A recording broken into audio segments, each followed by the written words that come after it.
Programang ito ay hatid sa inyo ng Makating Higad, buwayang riding in tandem at ng isang di pa nakikilalang sakang. Hey! Tambalan na! Miss Chuper! Dahan-dahan ang subo, baka mabilaw ka. Nicole Yala! Corrected ba ang hirap kayo lumabas ang kanin sa ilong? The Philippines' most popular DJ. Ang tambalan na kahit walang pera, mukha na mga artista. Yun! Naranasan mo na yun? Yung lumabas yung kanin sa ilong o kaya lumabas yung soft drink sa ilong? Noodles, partner. Pasta, yung malaki! Macaroni! Yung malapat. yung malalaki, yung mahaba. Palibasan, hindi natin alam ng tawag. May tinuro sa atin ni Chef yun. Tinuro sa atin ko ng tawag doon. Yung malapat na pasta. Corrected yun by... yung lumabas. Yung ilang kanin, partner. Tulad siya, yung panglasanya po. Kaya yun po yung isang warning at isang pagpapaalala sa lahat ng mga kabisya nating nakatutok tuwing umaga sa tambalan habang kayo po ay nag-aalmusal at habang kayo po ay kumakain ng spaghetti, ng lasagna at lahat ng mga bagay na malalaki. Uy, mahirap talaga yun. Mahirap! Naranasan na natin yung madalas kanin. Kanin, di ba? Parang hindi mo alam kung lulunukin mo ba siya. O isising mo ba siya? Kung pilit mo siya lulunukin, yung gaganong ka or isisinga mo na hindi mo naman alam kung saan ang gagaling, di ba? Ang hirap. Pwede mo nga lang siyang sungkitin kung pwede mo lang tiyaniin. True, legend. Hindi. Kung pwede mo pitik-pitikin yung ilong mo, di ba? Para umakyat o bumaba. Gagawin mo eh. Kaya hinahinay lang po sa pagsubo. Hinay-hinay lang po sa pagkain. Mahirap po yung dumadakdak, dumadaldal habang lumalaman, tapos tumatawa at the same time. Yan ang mga nagiging epekto. Minsan din yung soft drink, sobrang masakit din yan. Masakit din yung soft drink. Nakakahila, parang leveling yan sa brain freeze. Correct. Diba? Yung kapag bigla kang uminom ng malamig, tapos parang nanigas yung utak mo, di ba? Yung mga ganun. Pero pasalamat po kayo sa mga brain freeze na tinatawag. Ibig sabihin na nakaka-feel po kayo, may utak pala po kayo. Oy, pero totoo, masakit din yung sa soft drinks. Naranasan mo din ba, partner, kunyari sa paglunok naman, hindi naman pumasok sa ilong, pero halimbawa yung yung parang gulay, yung malunggay, o kaya yung kangkong, yung tipong nalunok mo na, pero parang may niiwan na kalahati na hindi malunok-lunok. Tulad dyan, yung parang, ninuya mo naman siya na maigi, pero parang may nakasabit sa esophagus mo. O, di ba, naranasan mo na ba, Kabisyo Christopher, pinag-uusapan na din ng mga green leafy vegetables na yan. Pechay, malunggay, mga kangkong. Naranasan mo ba yung kinain mo naman siya at ninuya mo naman siya na maigi, pero lumabas siya, ganun pa rin? Kadire! Nakakaloka! Ano ko din yan, partner eh. Bakit kaya ganun? Oo, huwag na natin tanungin. Tinanong lang naman kita kung naranasan mo na. Huwag na nating ipaliwanag. O, hinay-hinay na po sa pagkain. Mahirap yung nasasamid. Mahirap din yung nabulunan ka talaga. Nabulunan o yung nasamid na parang hindi mo alam kung naubo ka. O yung nasamid ka sa laway mo. Yun, mga ganun din eh. Diba? Masakit kaya sa lalamunan yun. O kaya halimbawa yung kumakain ka ng nanunuyo yung lalamunan mo. Yan. Tapos paglunok mo ng kanin, unang subo mo pa lang, hindi ka makahinga na maayos. True, Jen. Kailangan kasi bago ka kumain, lalo na kung umaga, diba? Tapos hindi ka pa wala pa tuyo ang lalamunan mo. Kailangan muna water ka muna. Importante yun. True, Jen. Ano mo muna yan, basain mo muna para mas, kaya nga po nag-water. Isipin mo kung walang tubig. Isipin mo kung walang soft drinks. Kung walang liquid tayong kinakain, paano po natin malulunok yung mga bagay-bagay? Isipin mo diba? yun. Hindi po siya abot sa tiyan natin. Nakabara na lahat yan. Lahat po tayo tatalon para bumaba yung kinain natin. Correct. Lahat po tayo magpapatapik sa likod. Tapikin mo nga yung likod ko para bumaba yung kanin. Dalawang rice kasi nakain ko eh. Buti na lang, di ba? Ang galing ng mundo. Meron tayong tinatawag na tubig. Correct, meron tayong laway para makalunok ng pagkain. True, John, isipin mo na lang kung wala kang laway, kapatid, di ba? Ang sakit-sakit na, napakahirap na nangumuya ng mga bagay-bagay kapag walang laway. Kapag paghalikan ka na walang laway, partner, mahapdi. Correct, mahapdi talaga. E paano kung kasi magdadry eh. Totoo yung mahapdi. Magdadry yung mga lips po natin, di ba? At kapag ka-dry ang lips, magbibitak-bitak. At pag nagbitak-bitak, tusok-tusok. At pag nakipaghalikan ka, magaspang. O, di mahapdi. Hindi na tuloy masaya ang halik. O, di ba?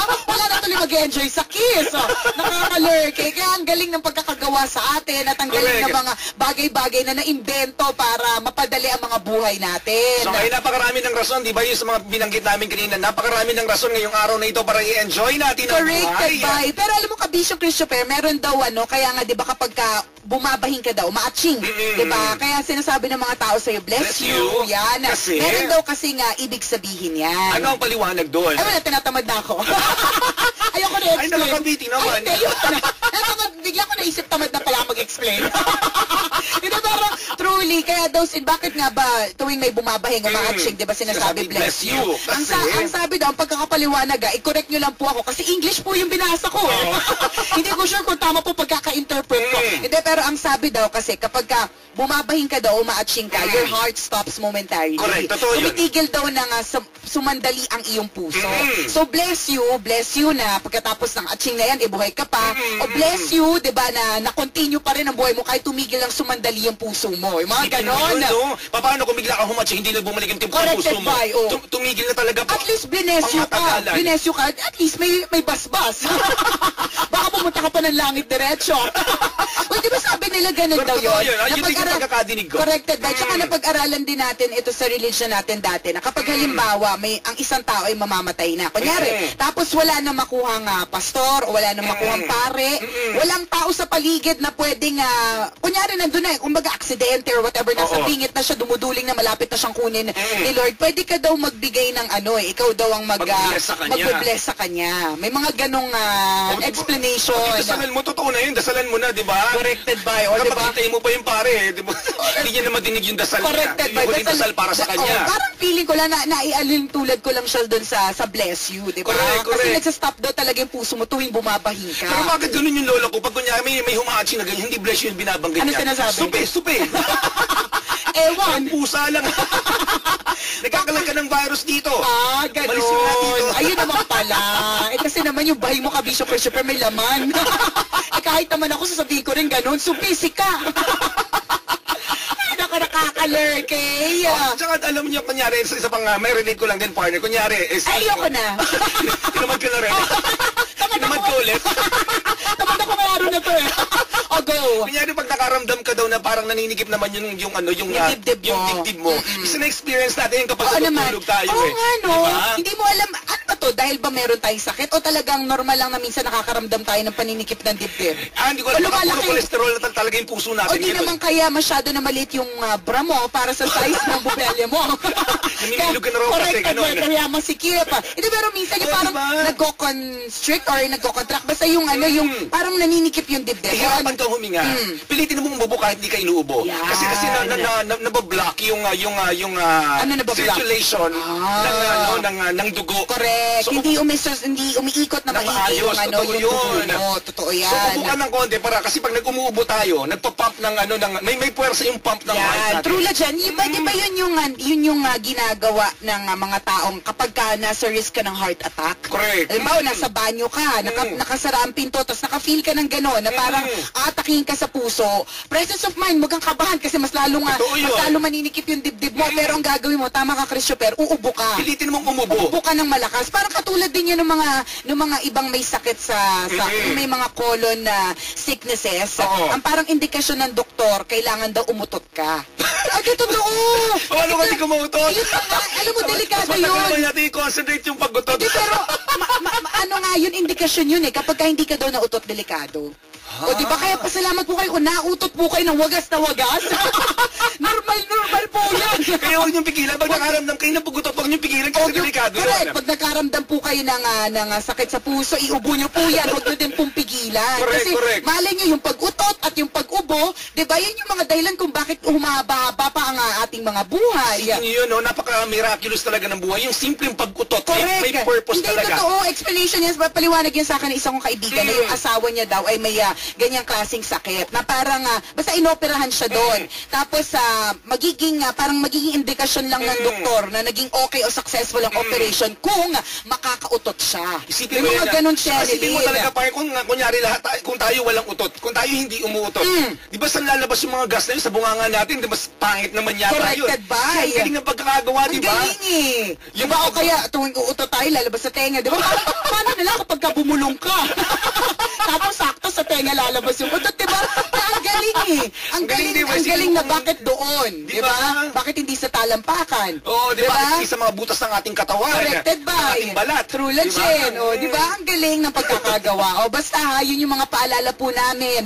Hinahinay sa pagkain ng hindi mabilaukan. Correct. Nakaka-feel po kayo ng, if you're choking, di ba, ang kailangan lang yung parang gaganunin yung Heimlich maneuver, yung i-press nyo po i-press nyo po yung tuhod spinal nyo. cord nyo. Bahala kayo kung ano gusto yung i-press. Malay mo, matanggal yung bara. Huwag mo kasing kainin ng apple ng buo. Ninunguya yan, Chong. Huwag mong kayaan yung lechong baboy. Wag! Loka ni Bongga, kaya nga sa baboy lang yung ginagawa.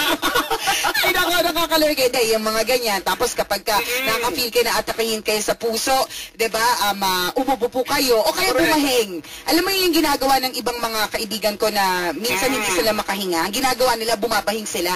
Kasi kapag bumabahing sila, parang nakakapag-exhale sila, parang ganon. Totoo yun. Alam mo, dapat matutunan natin yung mga ganyan simple na Mga first aid, Oo, actions. Oo, mga ganon. correct. Hindi po halimbawa, pag nakaramdam ka ng pumumulikat, ang hirap kaya pag pinulikat ka, kunyari, tapos natutulog ka. Tulad dyan, anong gagawin mo? Hindi mo alam ang gagawin mo, di ba? Ang gagawin mo dyan, I-bend mo. I-bend mo yung... leg mo. Ganun lang. Bend mo yung leg mo. Saan ba? Sideways. Ganun lang. Kung gusto mo forward, backward, sideward. Bend mo yung leg mo para hindi mo mapansin na may pulikat ka pala sa legs. O di naman kaya, bunutin mo yung pilik mata mo. Sakit niyan. Diba? Para hindi mo pansin, namumulikat ka pala. Kasi ang pulikat, mabilis lang naman siya eh. Diba? Correct, Mabilis. Ano siya eh, parang actually, hindi siya umaabot ng minuto. Segundo lang yan na ang sakit, diba? Pero sakit ang hirap, hindi ka talaga makakagalaw kapag pinulikat ka. Kunyari, nagsiswimming ka, partner. Siyempre, pag pinulikat ka, hindi ka na talaga makakagalaw mo. Lalo pa kapag ka nagsiswimming ka, tapos pinulikat ka, magpapanik ka eh. Totoo yun. Diba? So, ang kailangan mo lang gawin, i-bend mo yung paa, diba? Yung paa mo? I-bend mo pa. Pabalik sa'yo. Papunta sa mukha mo, gano'n. Di papunta sa'yo. Oo, papunta sa'yo. Papunta sa'yo, di ba? Oo. Yung gano'n. Para dumali din ng maayos yung dugo. Kasi kapag hindi mo alam yung gagawin mo kapag pinulikat ka, tendencies malunod ka. Tulad Kaya yan. dapat alam mo yan. Correct. O, di ba? Tapos, kapag ka alam mo rin na hindi na delikado ang dagat, huwag kang lumayo. Correct. Doon ka lang sa dalampasigan. Yung Dapat na magtampisaw ka lang doon. Hindi ka naman mag-swim-swim din na nakalahod, di ba? At least safe ka. At least yung natatapakan mo, isigurado kang, alam mo yung natatapakan mo pa siya. Correct. Ito, katulad nito, mga August, September, itong mga months ito na maulan, hindi safe ang dagat. Totoo yan. Tsaka minsan nakakadaya talaga ang dagat. Akala natin, payapa Oo, sa correct. ibabaw. Pero sa ilalim, grabe. Oo, Diba? nalalamon pala ng tao yan. Connected ba? Ayaw natin mangyari. Kaya yung mga tinuturo po sa atin sa school, di ba? Yung mga basic ng first aid. Naku, wag niyo pong babaliwalain yan. Nung nag-aaral ka ba, meron ba kayong first aid training? Meron kaming gano'n ng Red Cross eh. Correct. Sa civil service yan, Oo, partner. correct. O, di ba? Sa civil, anong tawag doon? Welfare service. Civil welfare service. CWS. Oo, Yes, sa correct. school. Kaya dapat intindihin Oo, nyo. kasi akala ninyo, hindi kayo nakikinig dyan, hindi naman to importante. Pero malay mo, yan ang makasave sa nanay ninyo. Totoo Yan ang yun. makasave sa tatay ninyo, makasave sa inyo mismo, di ba? Kaya huwag niyo pong babaliwalain. Kunyari, limbawa, may ahas. Anong gagawin mo? Kapag ka may ahas, sampalin mo! Ahas siya! Turuin mo. Turuin mo! Ahas ka! Inagaw mong asawa ko! Ahas ka, kriminal! Mga agaw magnanakaw! Ganun ang gagawin mo. Okay? Yan naman po ay hindi na ituro ng first aid, pero na ituro ng tambalan. Kapag nakakita ka ng ahas, duruin mo at sampalin mo. Ikaw ba naman, agawa ka ng asawa? Ahasin ng asawa mo, hindi mo sasampalin? Tama naman na. Tama yung sinabi, tama di ba? naman na. O, di ba? Mga iba pala, nalilito tuloy yung mga kondisyon natin. Hindi, pero pag may ahas, di ba, ang turo din sa atin, halimbawa may ahas. Tinuklaw ka. Hindi ka pa tutuklawin. Hindi ka pa tutuklawin. Kumbaga parang tingo ahas eh. Huwag kang magpapanik. Okay, diba? Huwag relax kang... na lang. Dubi-dubi. Kanta ka. Chloe, maybe. Kala mo affected ako sa presence mo, hindi no? Dahil sabi ng tambalan, huwag daw ako magpanik. Relax lang daw. Hindi, pero ang sabi, ito naman turo ng Girl Scout. Alamin natin mga stock knowledge kung mga ganito. Fairness. Ewan ko lang kung applicable pa itong mga stock knowledge natin na ito. Hindi, pero yun yung turo. Kasi nung mga bata kami sa Girl Scouts, meron na itinuro sa amin yung aming camp leader na dati daw meron daw isang Boy Scout na naiwan sa isang tent. Nung naiwan siya sa tent na natutulog, hindi niya alam na may ahas pala doon sa loob ng tent. So, parang ang ginawa nung Boy Scout, nanatili siyang still. Nag-relax siya, hindi siya nagpanik. Nagpanggap siyang paperclip. Hindi, nagpanggap siyang punong kahoy. Kumbaga parang nagpanggap siyang bagay. Kasi alam niyo yung ahas, di ba napansin niyo kung halimbawa na na-experience mo na yung magkarga ng ahas sa leeg, di ba? Yung sa mga zoo, di ba? Pag nagpapapicture, yung mga ganun, nakasmile pero takot na takot, di ba? Pansinin niyo kapag nininervous kayo o kaya kapag naninigas yung muscle ninyo or nagpapanik kayo, mas lalong humihigpit yung kapit ng ahas sa inyo kasi nararamdaman nilang kinakabahan ka. Nararamdaman nilang tao ka. Ang galaw ng ahas ay depende sa galaw ng paligid niya. Yan. Kunyari, di ba? Halimbawa yung cobra partner. Correct. Kaibigan mo yung mga yan eh. Go. Totoo yun. Cobra. Kunyari, pag nag-sway ka, susunod sa iyo yung ahas Correct. kasi yun yung nakikita niya. So, ibig sabihin, kapag nararamdaman niya na nagpapanik ang paligid Corrected ba? ganun din siya. Tensionado din siya. Dahil wala naman siyang utak eh. Ang automatic na reaction niyan ay kalaban to. Correct. Bakit ganito yung nararamdaman ko sa kanya? Kalaban siya. Di ba ganun naman ang mga animals? Kapag parang nakakita sila ng kalaban, ang automatic reaction kakagatin, tutuklawin, ganun. So kapag may ahas po na nandiyan sa paa mo, relax ka lang at kanta ka lang, nuni-nuni-nu. Yung po ang ngongo version ng dubi-dubi-du. Nuni-nuni-nu. Nuni-nuni-nu. Relax ka lang tapos magpanggap ka na bagay na hindi mag-ano. Ikaw, bahala ka kung gusto mo isipin. Stapler ka ba? Tissue paper? Gitara? Picture frame?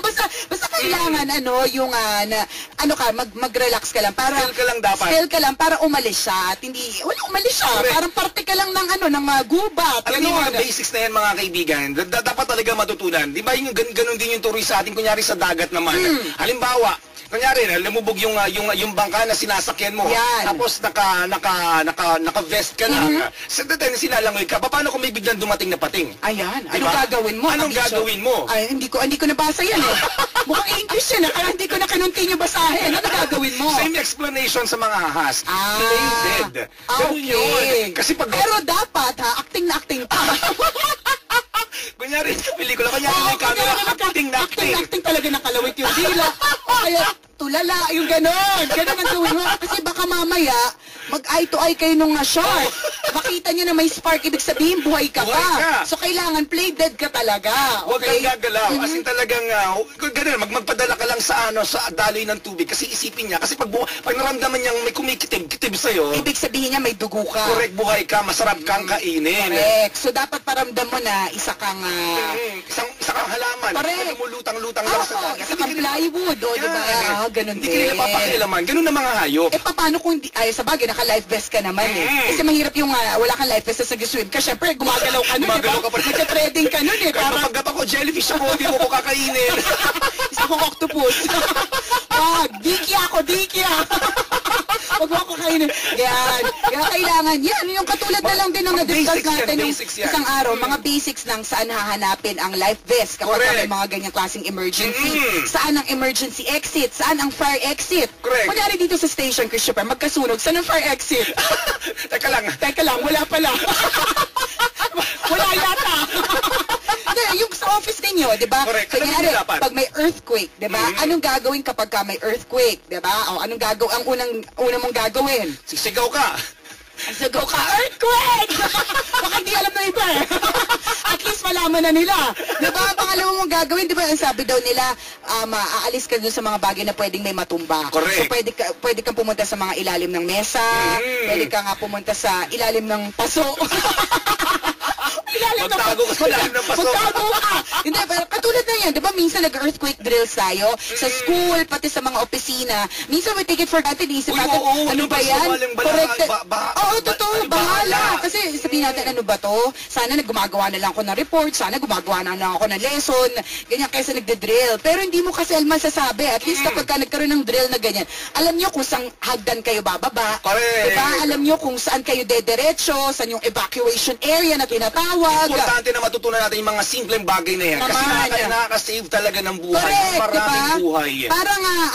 Parang aso din, di ba? Di ba sabi daw nila kapag halimbawa may asong gusto kang habulin, huwag kang tatakbo. Kagatin mo daw yung dila mo, hindi kanyang kakagatin. Ay, hindi.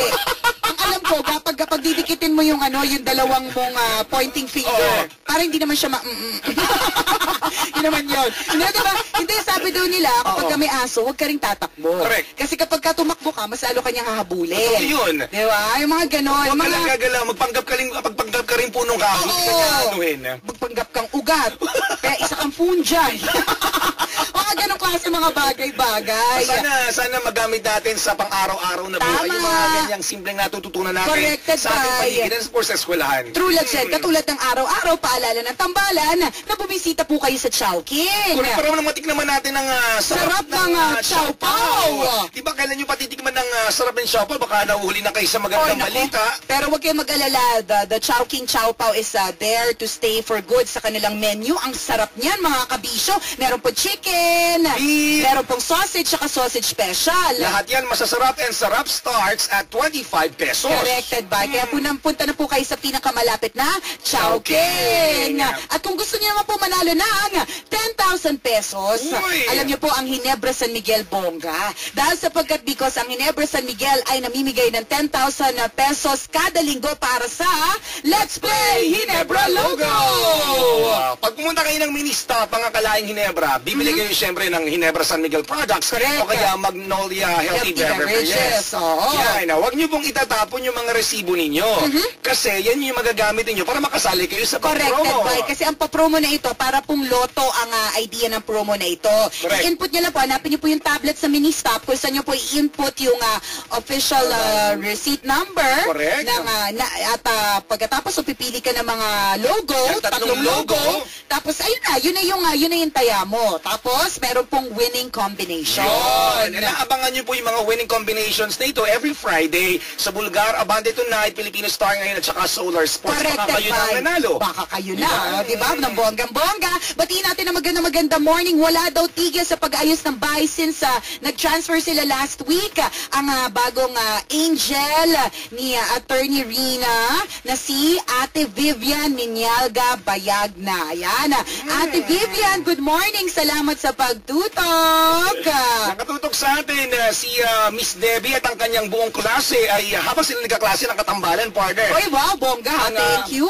Class 1A 12101. Miss Debbie Akab at ang inyong mga estudyante. Good morning. Maraming Ang salamat haba sa naman inyo. ng class number. Oo nga. 121A101. Oo. Nakaantabay din ng bonggang-bongga and batiin natin ang belated happy birthday! Si Ria Gatmaytan. Ayan, from J&J. Belated happy birthday sa iyo, Ria Gatmaytan. Thank you, We thank love you. you. Love niyo daw ang tambalan at love din namin ikaw. Salamat. Iba na pala ngayon, civil welfare. O tama nga, civil welfare service. Ano ba sabi mo Yun ang kanina? nagtuturo ng first aid. Di ba yun naman sabi mo Oo nga, kanina? parang civil service. Civil welfare service. Yun. Warfare siguro narinig. Civil Warfare Service. I think naman yung sinabi Oo, mo nagtuturo kanina. ng first aid. Corrected Totoo by yun. Bongga. O siya mga kabisya, banding-banding na nga tayo ulit sa susunod ng tambalan. Follow sa Twitter, twitter.com/Nicoliala, NICOLEHYALA. Ako naman, Chris Chuper, CHRISTSUPER 907. Pwede niyo po kami text. Love Radio, that's one word. Space or message. Send mo lang yan sa 2600. Muli po mga kaibigan, ito ang tambalan ng isang balasubas. At ng isang balahura. Ako po si Nicoliala. At ako naman si Cambio King Chris Chuper. At ang aming tanging paalala na dapat ay memorize nyo na. Sabay-sabay tayo mga kabisyo. Una magdasal ka para mabuhay ka. Pangalawa mag-toothbrush ka para mabuhay naman iba. Yun!